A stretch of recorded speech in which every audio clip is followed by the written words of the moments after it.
Assalamualaikum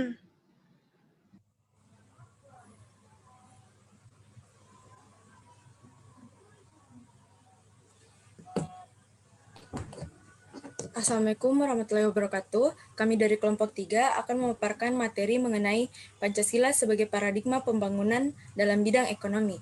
Sebelum itu, saya akan memperkenalkan dari anggota kelompok kami.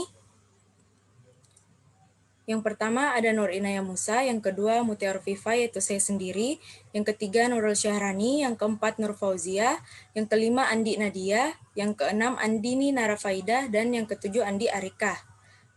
Next. Pancasila sebagai paradigma pembangunan akan dipaparkan oleh Saudari Nur Inaya Musa. Kepada Saudari dipersilahkan. Baik, terima kasih atas kesempatan yang diberikan kepada saya. Saya akan menjelaskan tentang bagaimana Pancasila sebagai paradigma pembangunan. Yang pertama, Pancasila sebagai paradigma artinya nilai-nilai dasar Pancasila secara normatif menjadi dasar, kerangka acuan, dan tolok ukur segenap aspek pembangunan nasional yang dijalankan di Indonesia.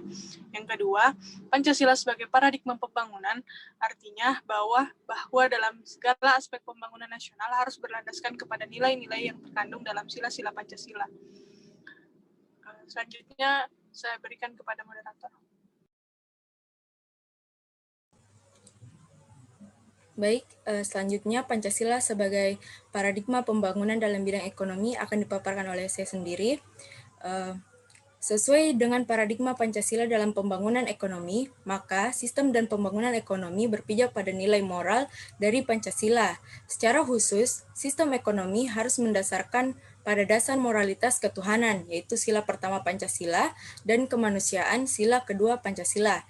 Sistem ekonomi yang mendasarkan pada moralitas dan humanistis akan menghasilkan sistem ekonomi yang berperi kemanusiaan. Sistem ekonomi yang menghargai hakikat manusia, baik selaku makhluk individu, sosial, makhluk pribadi, maupun makhluk Tuhan. Selanjutnya,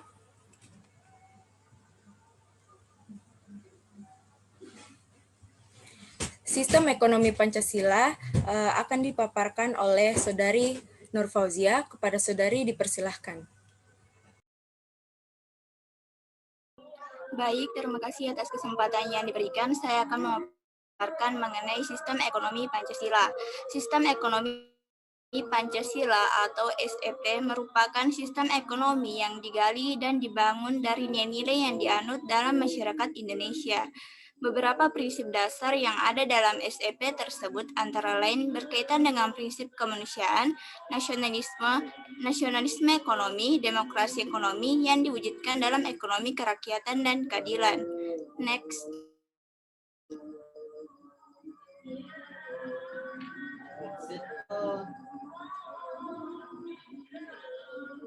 Selanjutnya yaitu ciri-ciri ekonomi Pancasila.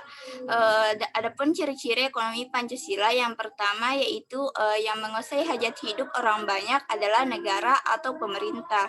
Yang kedua, peran negara adalah penting namun tidak dominan, dan begitu juga dengan peranan pihak swasta yang posisinya penting namun tidak mendominasi. Yang ketiga yaitu masyarakat adalah bagian yang penting di mana kegiatan produksi dilakukan oleh semua untuk semua serta dipimpin dan diawasi oleh anggota masyarakat.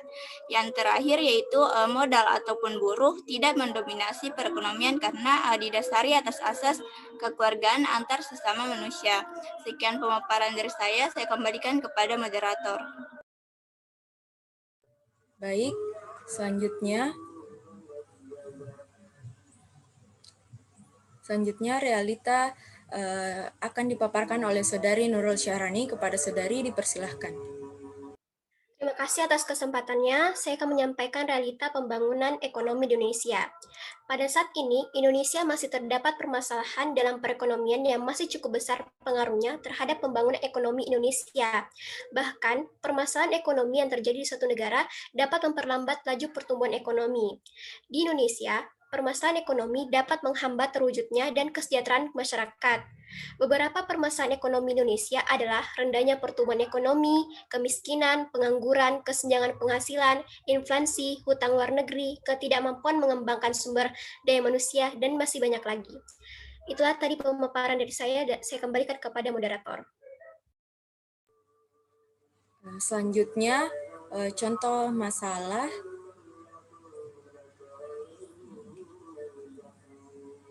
Slide-nya.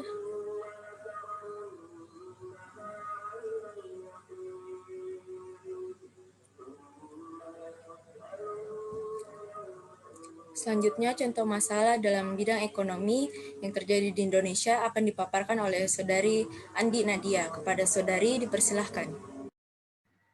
Baik, terima kasih. Selanjutnya adalah masalah mengenai pembangunan ekonomi yang secara umum sering dialami oleh negara berkembang termasuk Indonesia. Di antaranya yaitu pengangguran, kemiskinan, ketimpangan dalam distribusi pendapatan, dan tingginya angka pertumbuhan penduduk.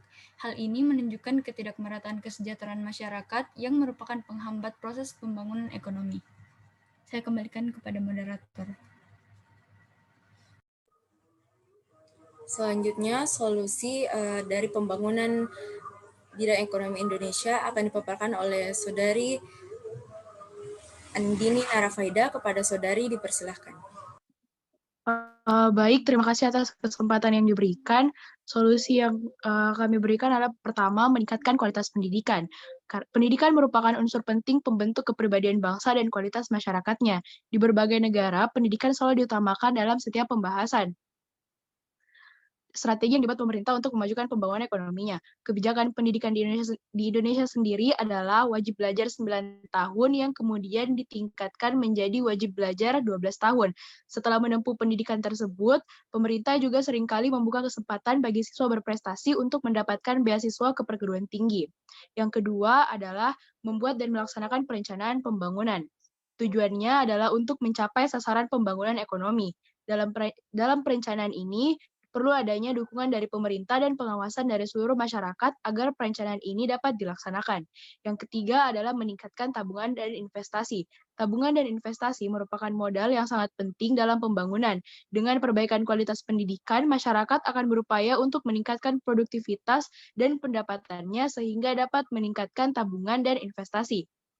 Selanjutnya adalah mengembangkan kegiatan ekonomi, seperti sektor pertanian, sebenarnya dapat menjanjikan jika dikelola dengan baik. Seperti petaninya menggunakan bibit unggul dan kemudian menggunakan mesin berteknologi canggih, namun hal ini memerlukan modal yang tidak sedikit. Pemerintah ikut mendukung kegiatan modernisasi ini, seperti memberikan sosialisasi hingga pemberian subsidi bagi para petani. Hal ini dapat teratasi jika pendidikan meningkat, terlaksananya pembangunan ekonomi, dan tabungan dan investasi. Yang terakhir adalah menyediakan infrastruktur yang menunjang. Jika pembangunan ekonomi ingin terlaksana, diperlukan sarana dan prasarana yang baik untuk menunjang semua kegiatan, terutama bagi penyediaan fasilitas publik, mulai dari sekolah, rumah sakit, jalan raya, jaringan komunikasi, aliran listrik, dan transportasi umum. Jika fasilitas tersebut tidak ada, pastinya kegiatan ekonomi akan terhambat. Maka dari itu, pada saat ini pemerintah mulai memprioritaskan pembangunan infrastruktur yang memiliki dampak berlipat bagi perekonomian. Sekian dari saya kembalikan ke moderator.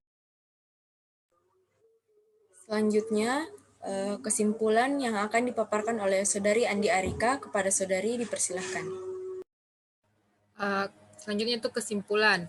Pancasila sebagai paradigma pembangunan nasional dalam bidang ekonomi memiliki maksud bahwa setiap pengembangan ekonomi negara harus mendasarkan pada moralitas sila-sila Pancasila, yaitu dengan mengembangkan ekonomi kerakyatan yang humanistik dan bertujuan demi kesejahteraan seluruh rakyat secara luas.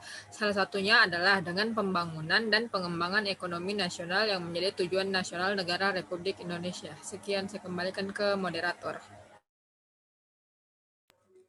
Baik, itulah presentasi dari kami. Sekian dari kami, lebih dan kurangnya mohon dimaafkan. Wassalamualaikum warahmatullahi wabarakatuh.